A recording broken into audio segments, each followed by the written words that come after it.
This is Undaunted.Life, a man's podcast. I'm your host, Kyle Thompson. Let's get into it. All right, Mark Wayne, I'm onto your games here, okay?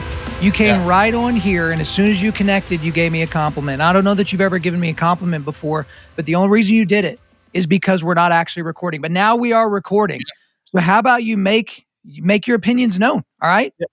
Yeah. So, this thing that since I'm elected office, it's kind of like this contagious thing that Joe Biden's put out is you get really forgetful. And so I have no idea. In fact, I don't even know where I'm at. I have no idea what you're even talking about, man. I'm sorry. Let me see if I can jog your memory just a little bit. You looked at my face and you were like, man, that is quite the beard. I think you said Viking. I think you said a handsome. I think you said, how am I going to even be able to give my opinions on these subject matters because of how handsome you are? Does that ring a bell? I remember now. I said, wow, your beard's covering up so much more of your face. Good look for you. That's exactly what I said. This is not. Overall, this is just unacceptable behavior. All right. I'll be honest for your listeners. I did give you a compliment on your beard. I was like, it actually looks pretty good on you. And your words was, my wife doesn't feel the same about the length. And I was like, well, I think it makes you look more like a Viking. So I did say that. That's your one and only compliment. We are now May 22nd of 2024. You will not get another compliment the rest of the year. Okay, we will. I will do my best to make you a liar as it pertains to that. But I certainly do appreciate. No, my wife does not appreciate how long the beard is, but I can say, I do all the things right. I make sure it looks good, so I don't look totally scruffy and crazy. So, fun thing to start out was the fun thing. We're about to move on to something that's not so fun, and I'm not sure exactly how much you can talk about this situation, but it is like topic of conversation, top of mind for most people in my audience, especially my Okies. So it's this Turks and Caicos situation with Ryan and Valerie Watson. So guys, I talked about this at length on not really at length, but I talked about it on episode 589. Long story short, husband was traveling with the same bag he went to hunting season with. There were a few loose 6.5 Creedmoor rounds in his bag. TSA didn't catch it on the way out of the country. Turks and Caicos acted like they didn't catch it on the way into the country. They let them spend thousands and thousands of dollars on vacation. And then on their way out, arrested Ryan and his wife. They eventually let Valerie go because, she wasn't being held for anything other than to intimidate Ryan. But as of right now, Ryan is still in jail in Turks and Caicos, facing potentially up to a 12-year sentence in jail for the Turks and Caicos situation. And, you are his United States representative. You are his senator. I know that Kevin Stitt, our governor, has been on top of this situation. So since we're talking about this in real time, this is going to be released around the same time as we're talking. Where are we at with that situation? What is the outlook? What can you actually share with us about the stuff that's either been reported or some things that you want to make sure everyone knows about? Well, I actually just got back from Turks and Caicos. I took a congressional delegation down there Sunday evening. We flew back Monday evening with the anticipation of coming up with a conclusion. And so let me back up and give you some backstory. I've been working on this for actually 7 weeks now. We've been very careful to not talk about it publicly, being very respectful that Turks and Caicos is a sovereign territory of Great Britain, and Great Britain allows them to govern themselves. So we didn't want to back them into a corner because, if you back a dog into a corner, they either cower down or bite, and most governments are not going to back down. So we are very cautious about where we stood.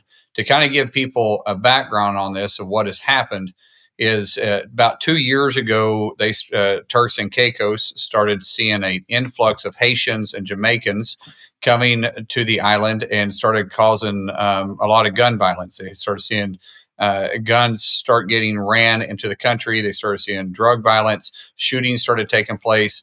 They passed a law, which, by the way, when it becomes law, it's also part of their constitution. So their law is their constitution. And basically it said that if a nationalist or a tourist, because these individuals, the Jamaicans and the Haitians, were technically there as a tourist because they weren't nationalists, that all nationalists and all tourists would be charged equally on their gun laws. And their gun laws, they changed to have, if you have one 22 bullet, which is, that's a small bullet for those listeners. I think everybody in your audience would surely know what the 22 is, but just for the saying, it's a small small bullet. You got a BB, you got a pellet, then you got a 22. That's the order about what they go in. And if you have one small bullet, or if you have an AR with 4 fully loaded mags, and you're out there waving it and trying to sell it on the streets, all of it is treated the same with a 12-year minimum sentence. Now, what is also in place is a thing called a Customs Act. Customs Act is in place for a situation like this, that say someone was traveling from the United States and they go into a country where ammunition is illegal, because some countries have that. During the Customs Act, if you're caught with it going through customs, you're charged through that, which is a fine, and you're sent back home. No prison time. Or if you're leaving the country and you're bringing contraband through the security line, and it's an international flight, that then is considered customs. So you're technically going through customs at the beginning of the customs at that point. So at that time too, you can also be charged underneath the Customs Act if there was no criminal intent. Now that's important to understand. If there was no criminal intent, if you're a criminal because you're transporting large sums of it because you purchased this in the country, or there's evidence to say that you're trying to sell it in the country or smuggle it in and out of the country, then that's different. That's criminal. At that point, you're charged underneath national law. So when they changed their law 2 years ago, what they said is that this new law trumps the Customs Act, meaning that it doesn't make any difference what happens in customs. If you're on soil in Turks and Caicos, you're caught with one bullet or 500 rounds, or you're caught with an AR or a pistol, it doesn't make any difference. They charge you all the same. And so in this case, the 5 individuals that are currently being charged, one has already served 6 months underneath a previous law. This law this law went into effect in February of this year, which they've apprehended one American roughly every 3 weeks now.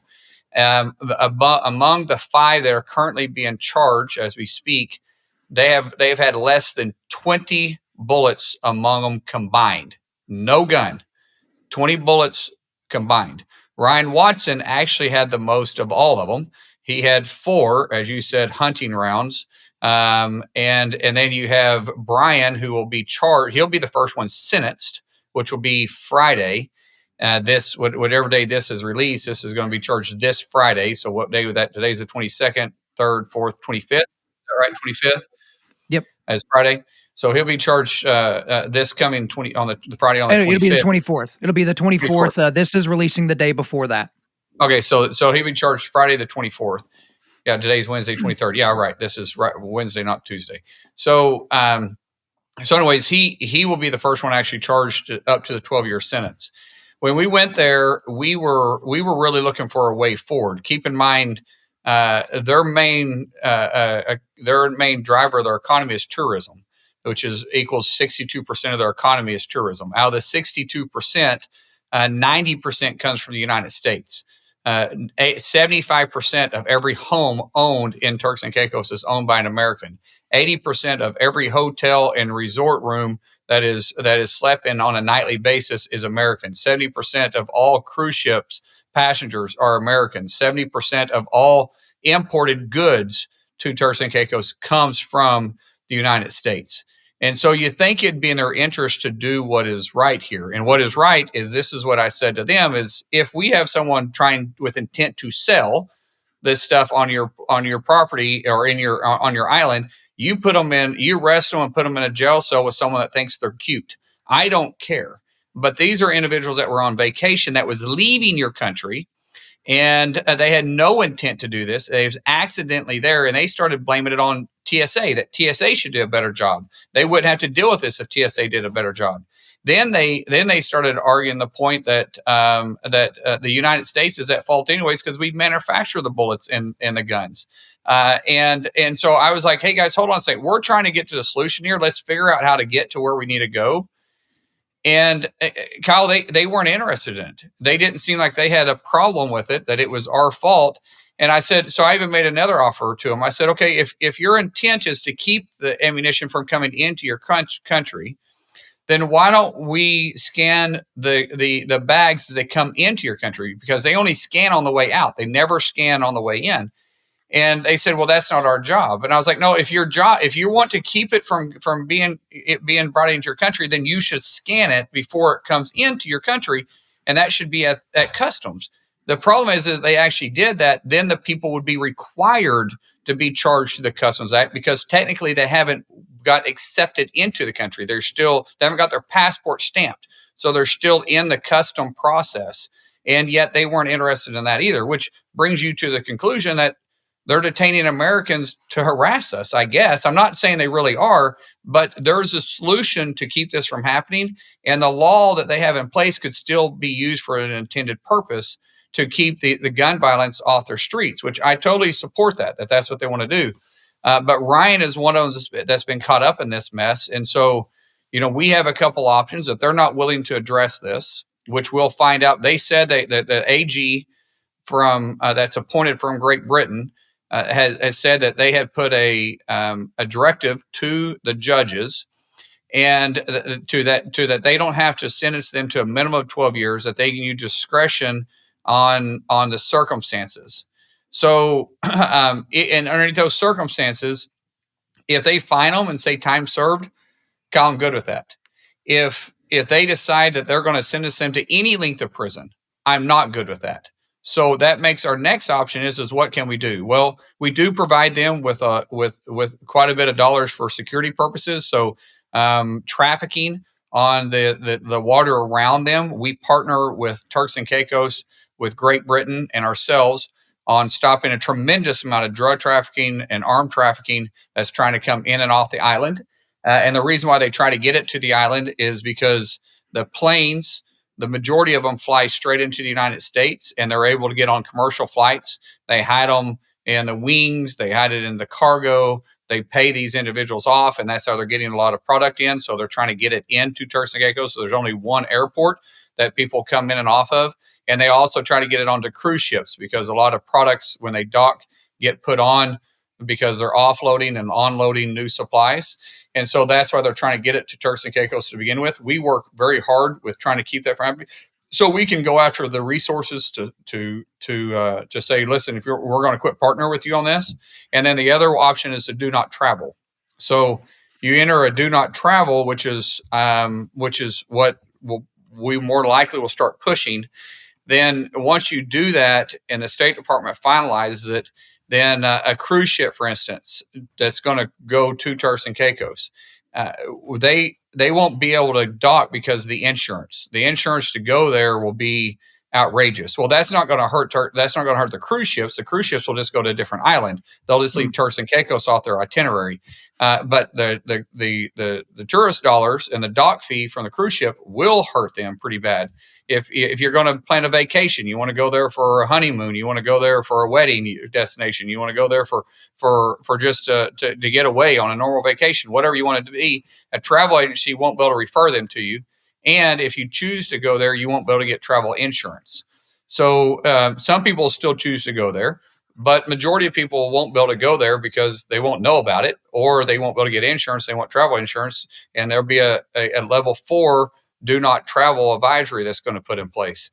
And that will have an economic impact. And we don't want to hurt Turks and Caicos. I mean, there's a lot of U.S. investments that go there. But at the same time, if it's not safe for Americans to travel there because of the circumstances, then that's my job. And that's what I told them. You make decisions what's best for your island and your constituents, but we have to make decisions what's best for Americans too. And right now, if you continue to enforce this the way that you are, then that's what's going to happen. Of course, they threw back, and I know I'm speaking a lot here, Ryan, but I'm giving you a lot of feedback or Kyle. They're speaking a lot of speaking a lot of back and forth, and what they're trying to say is that that we're wanting Americans to be treated different, and we're like, no, the Custom Act is an international law.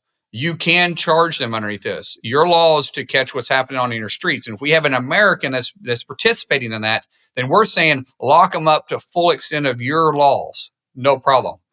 But this is a much different case. And I'll reiterate this one more time. No one's had a gun. These are all loose bullets among 5 people less than 20 total bullets found. Hey guys, real quick, as you've likely heard me talk about on the show before, it took me forever before I started taking supplements of any kind. I was always nervous about taking like whey protein and creatine or really anything beyond that because I was just afraid of what was in the product and if it was going to like give me cancer someday or something like that. And I was always scared of these companies, these supplement companies, just cutting corners and using low quality products and eventually putting things in their products that could cause problems for me and my body. So I've always wanted to partner up with an American company that uses high quality ingredients in their supplements. And that's why I want to remind you guys that we are partnered with Jocko Fuel. So Jocko Fuel is Jocko Willink's American-based supplement company. So what are some of my favorite products that they make that I also use? They have the best tasting greens powder on the market. I love the peach flavor myself. They also make whey protein powder. The banana cream is my favorite. They make energy drinks, the Jocko Go energy drinks. My favorite is currently a tie between their iced tea lemonade and their pink lemonade flavors. I also use their Creel oil, their creatine, their vitamin D, and also their sleep aids. And they make a bunch of other stuff like ready to drink protein cookies, which are actually really delicious. My boys even like them, pre-workout powder, and much, much more. Guys, if you take your health and wellness seriously, then you've got to put high quality products in your body. Try Jocko Fuel out today by going to www.jockofuel.com. That's jockofuel.com. Use the promo code Undaunted to get 10% off of your order. Again, that's jockofuel.com, promo code Undaunted to get 10% off of your order. Yeah, it's a crazy situation. I've been trying to remind people like, look, hey, they're their own territory. Other countries, like ignorance of the law is not an excuse. You do have reciprocity, you do have understanding, and you should have, propriety over your own baggage and the things that you have. And just because it would be a dumb law here doesn't mean that they don't get to have it. They probably think that we have a lot of dumb laws, but I think we're all rooting for this family and the other families that have been, caught up in this. But it is just a warning to people. It's like, hey, when you're traveling somewhere that's not to, a different state within your own country, but a different country or territory entirely, you should familiarize yourself with these laws and the things therein. But I'm just so glad, and I know you would echo all that, and I'm just glad that you and Stid and others are a part of this, trying to help this family out and try to encourage this island to do the right thing, because I know you don't want to do these other things to them, as you've already elucidated. Go ahead. Yeah, no, it's just simple stuff like what you said, familiar yourself with the law. So I tell you what we deal with most of the time when we're at the Customs Act. It's not guns, it's not bullets, it's not even drugs, it's not even really prescriptions, even though prescriptions is actually happens quite often because people have a prescription here in the United States or from another country, and that same prescription isn't accepted in another country. For instance, all this stupid medical marijuana that we have inside the United States right now, it's not accepted in most countries, believe it or not. And so we deal with those issues quite a bit, but that's where the Customs Act goes into play. So it's much different. But the thing we deal with more than anything, Kyle, is two-way radios. You'd be surprised at how many countries don't allow two-way radios. Which, what do you mean two-way radios? I'm talking about these little walkie-talkies that your kids play, and you're taking it because you're going to go on the beach, or you're going to go on a hike, or you're going to go on a bike ride, or you just get them because your kids like to play with them. And these little things you give for Christmas gifts here, and your kids are traveling with them. It's illegal in a lot of countries. It's because they're in charge of the communications, and so they don't want someone else to be able to communicate because they reserve that just for police or something. And that happens all the time. Once again, if you're in country using them, that's a strong fine, like that's prison time. But since it was caught going through customs, it falls underneath the Customs Act. Typically, the people are in those cases are actually still allowed to go into the country, but they still got to pay a hefty fine and they lose the radios. That's how they could handle this in Turks and Caicos if they chose to do it. They're choosing not to. So if I'm advising someone right now, Kyle, to go to Turks and Caicos, I say no, don't go. I mean, no. I'll give you instance on all these cases, and I'm going to leave some of the names out of it and use first names in other places.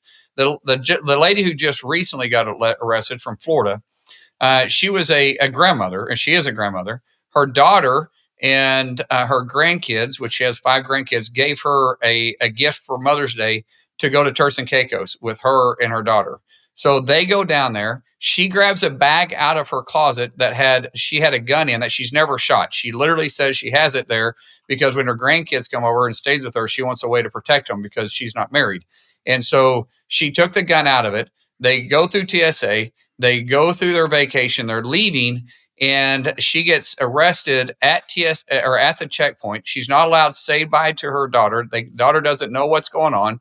They take her cell phone away from her, so she can't make phone calls. She had 2 9mm rounds that had fell down in a side pocket into the seams, which they couldn't even find. They had to take the bag apart. This is their report. They had to take the bag apart to even get to the rounds. And you wouldn't have been. The only way you could get those rounds out is you would have to get into the lining and push them back up. Because you ever had those where like a pin drops down, or you've had some change or a cough drop down in a bag, and you cannot get to that little spot that it's in. You know what I'm talking about? Yeah. Yeah. So that's what happened here. This lady, they arrest her. She can't call her mother or her daughter. Her daughter goes and gets on the plane. She is now arrested, handcuffed for 3 days to a table. And when she slept, she was they handcuffed, didn't handcuff, but they shackled her to a chair. And when we found her, which was Ryan's mother, or who's Susan, Ryan Watson from Oklahoma, Susan and her husband has moved down there. And what she's become is the mother to all these Americans now that are being kept. She went to the jail, found her. She didn't have a blanket. She didn't have anything to drink. She didn't have anything to eat. They went down and bought stuff for her to go and at least have a blanket to cover up with at night. And this grandmother that is from Florida now is facing 12 years in sentence, or 12 years in prison, essentially. Ryan Watson traveling with his wife on a vacation. We all know his story. Brian, who will be charged, who will be actually sentenced like I said, on the 24th. He was down there with his wife and 2 kids, which they'd been down there multiple times on vacation. He was leaving. He actually had only 2 rounds of 9mm that was lost, and or 2 bullets, I guess. I keep saying rounds, and not everybody understands what rounds are. So 2 bullets in his luggage, and he wasn't even allowed to say bye to his wife and kids. He was actually instructed, don't look at them, don't say anything to them, and you're here for 12 years, and they put them straight on the plane. It was days before he was able to call them and get hold of them and tell them what was going on. You have Tyler, who is from Virginia. He was a paramedic who got off of the Royal Caribbean cruise for a day, and he goes back to get on Royal Caribbean, and he had 2 bullets in his possession too, and no gun. And they arrested him, locked him up.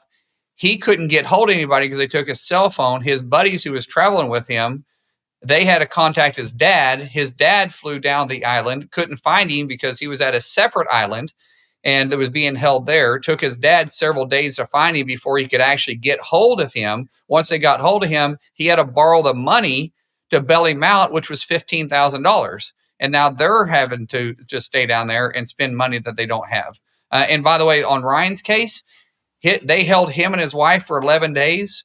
When they finally decided to arrest him, he wasn't allowed to say goodbye to his wife. They put her on a plane and sent her out, and he wasn't allowed to do anything. And before they would allow him to be bailed out, they had to find somebody on the island that was willing to put up collateral of $10,000 because he couldn't put up a cash bond. He had to put up collateral of $10,000 for him to be able to get through. And luckily, they found a driver who had driven them earlier in the week to put up the title of his SUV for him to be able to get out. I mean, just crazy stuff that these individuals are dealing with, and there's nothing being happening or there's no recourse. They're not trying to fix this. So once again, I go back to, if you're driving to Turks and Caicos, I'd say don't go. Yeah, I mean, I would echo that. I really do appreciate you going into all that detail because, I mean, we're getting these little snippets and it's out of the news cycle now because, you know, everything moves on. But as I would echo to anybody else, never go to Turks and Caicos, even if they make the right call, even if they, do what y'all are encouraging them to do and they make the right call. No, like you're dealing with corruption. You're dealing with a lot of different haggard situations. I'm sure there are a lot of people on the take in this entire situation when you're paying these big bails and putting up collateral and having to put an attorney on retainer that is a Turks and Caicos attorney. If those people aren't also working with the local government there, I'll eat my hat. And so it's a very, very jacked up situation. I know we don't have you for very much longer, so there's a couple more things I wanted to bring up, but go ahead. Well, I want to hit that on too when you're saying jacked up situation. So you have an island that has 45,000 people on it, right? They only have 8,000 people registered to vote. Only 6,000 actually vote, and out of those 6,000, the majority of all 6,000 share of one of three last names. And so there's three families that control the majority of that island. So you can take your conclusion to whatever you want. I'm not willing to make those accusations, but there is a small group of people that control that island, and for whatever reason, they're wanting to target tourists, but it seems like they're targeting Americans more than they're targeting anybody else. Because I asked them, is anybody else being held on these same charges from any other country? And they wouldn't answer the question. Well, you don't have to say it, but I'll say it. The word is corruption. I do want to ask you a couple more things before we get you out of here. So let's talk a little presidential politics. No, I don't really care about Trump's court cases. They all seem to be pretty vapid. But the one thing that everyone seems to be waiting on is who he's going to pick for VP. So Vegas happens to really like Tim Scott. He's got the Vegas odds, but I've heard Ben Carson, J.D. Vance. I've also heard Rubio and Doug Burgum and Tulsi Gabbard and Elise Stefanik, Vivek Ramaswamy, Mike Pompeo, Nikki Haley, Christy the Puppy Killer Gnome. I've heard all these other different names. And like, again, I don't know that any one of them really add. I don't know that any one of them is going to really like put him over the top. But I know you're kind of an insider with the Trump team and all that. I know you're not going to break any news here on this podcast, but what should we think about his VP pick? Is he just going to, maybe go safe with a safe pick that's not going to rock the boat? Don't bring in Sarah Palin part two. Is he just going to be some sort of milk toast individual that no one's really worried about? Or is he going to put a killer in there because people may actually be paying attention to the VP debate? Because obviously Joe Biden, even if he wins his election, couldn't possibly finish another 4 years, which means President Kamala Harris, Lord, pray for us. Yeah, so I'll start off by answering that question with this. No one saw Mike Pence as a VP pick. No. No one. So if anybody said they saw Mike Pence wasn't on a Vegas odds board. No one. If anybody saw Mike Pence coming there, I'll say you're a liar. Yeah. No one saw that. So Trump is going to pick his own person, first of all. So if you really want to talk about who's being talked about in the circle, I was with President Trump last Friday. This conversation obviously was main topic. No, I'm not a VP pick. I'm not even in that realm of conversation. So I'm not that guy. But most people that you name there, with the exception of two, wasn't even in the conversation. I mean, the three people I hear about more than anything would be Sarah Huckabee Sanders, right, and I would hear about Elise Stefanik and Tulsi Gabbard. But everybody else is kind of, if I were to say those would be the three top conversations, but that's conversations being talked about in his circle, and kind of how he does it. He'll say, what do you think about this guy? What do you think about this person? Tim Scott's a great guy. I actually think he's a wonderful guy. I think he'd be a great VP pick. Quite frankly, President Trump has never asked me, what do you think about him? JD is super smart, super articulate. I have dinner with him probably once a week. As there's a group of us all that get together. I really enjoy the conversation. JD and I take a different approach on several issues, but that doesn't mean anything. I mean, that just means we're two separate people, which, you and I are two separate people. But I think he's a very talented, very smart man that's got a lot of potential. But President Trump's never asked me about JD. What do you think about him? So I don't know if that's good, that's bad, or not. I'll just go back to the inner circles talking about those three. But no one was talking about Mike Pence before the election. So this is what I do know for sure. I do know that President Trump has told me that he's going to announce his VP pick at the national convention. That's as much as I know about the insider track. And he actually came out the other day and actually said that. So I'm not even giving you insider news at that point. We'll just pretend you didn't say that last part. You just broke news here on Undaunted.Life, a man's podcast. I appreciate you breaking the news that he will be announcing his VP pick at the RNC. No one knew that until this exact moment. But one other quick thing. I know we're up against time here. There's one thing, and I know you can't give a full-throated explanation here, but there's been something that's been floated by the Biden administration that is very, very concerning to a lot of Americans, me included. and that's that they are considering relocating Palestinian quote unquote refugees here to the United States. Obviously, my biggest concern is that population elected Hamas. The last election that they had was Hamas. And even if that wasn't enough, because you might say, oh, well, maybe the Hamas people, they just sold them a bill of goods, and then, no one could have possibly known, and now they're just, under the iron fist of this regime. But the majority, guys, listen to me, the majority of the people currently living in Palestine approved of what happened on October the 7th. And if they could go back and do it again, they would. No, let me correct you on that. They don't live in Palestine. The West Bank is controlled by the Palestinian government. Right. Okay, that's over on the Jordanian River. The Mediterranean side, which is a very small strip, is Gaza. And you have Israel that runs in the middle of it. So you have the Israeli government, you have the Palestinian government, which is the West Bank, and then you have Gaza, which all three elected who they want to be in control. Gaza is the one that elected Hamas. So they're Palestinian by tribal birth only. They are not Palestinians because they did not elect. I mean, they're Palestinians. Don't get me wrong, but that's not a Palestinian government. You're not relocating those individuals. If they wanted to leave Gaza at any given time, they could have left. There wasn't a closed border. This wasn't a ghetto type style where they had a fence around it. You're locked off and you're good luck surviving. They had commerce that went in and out of Gaza every single day. A lot of people that lived in Gaza worked maybe in the West Bank or worked in Israel itself. And so they could have left and relocated at any time if they didn't want to live underneath Hamas rule. And they didn't want to live underneath Israel. They could have simply drove across the country, which is a very small country. Let's think it may take, I don't know the exact distance, but it may be 30 miles. It may be 5 miles. I don't know. I don't actually have a measure. I don't have the map in front of me to measure it, but you're not talking about a large distance. So when you say across country, it's not like driving across the United States. It's not even like driving across Florida or Oklahoma. You're talking about a very small time.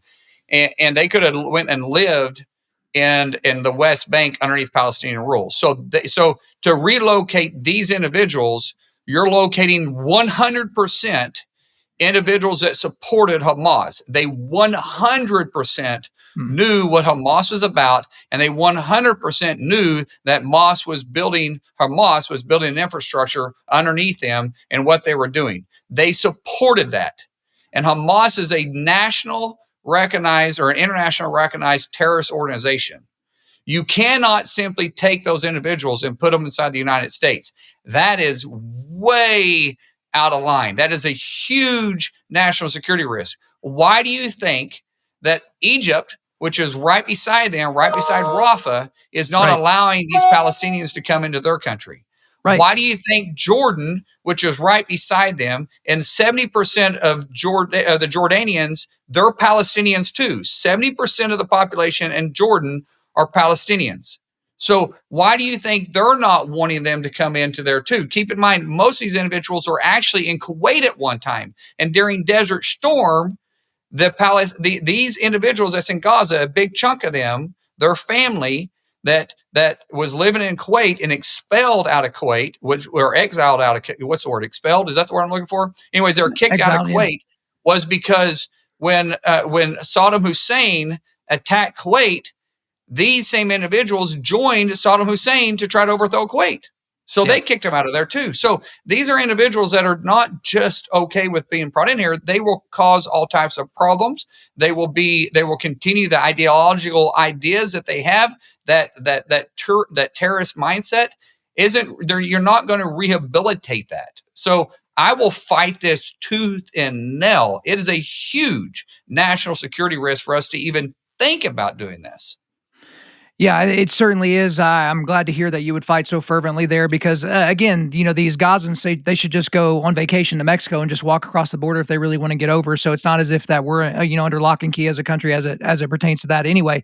But again, yes, whenever you see these videos of them bringing hostages back to Gaza and the population are in the streets jubilant, it's like they just won the World Series. That's how they're celebrating.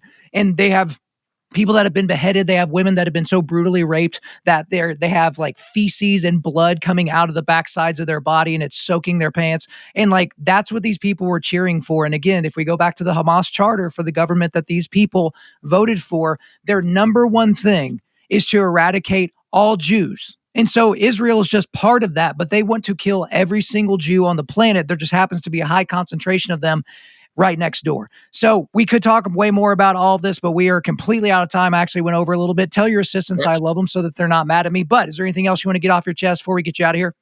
We're all good, brother. Keep the beard strong. Okay, we'll see if it's still there next month. All right. See ya. Thank you for listening to this podcast. Wherever you're listening to this, please subscribe, rate, and leave us a positive 5-star review. If you want me to come speak live at your event or on your podcast, just shoot me an email to info@Undaunted.Life. That's info@Undaunted.Life. Follow us on Instagram and like us on Facebook, and check out our website for everything else, including how to donate to keep more content like this coming your way. Just go to www.Undaunted.Life. And as always, we want to thank the band Holy Name for allowing us to use their music for our content. The music on this podcast is their song Perpetua, which is off their self-titled debut album on Face Down Records. The links are in the description. I'm your host, Kyle Thompson. Remember, keep pushing back darkness, keep forging spiritual, mental, and physical resilience, keep seeking the Lion of Judah.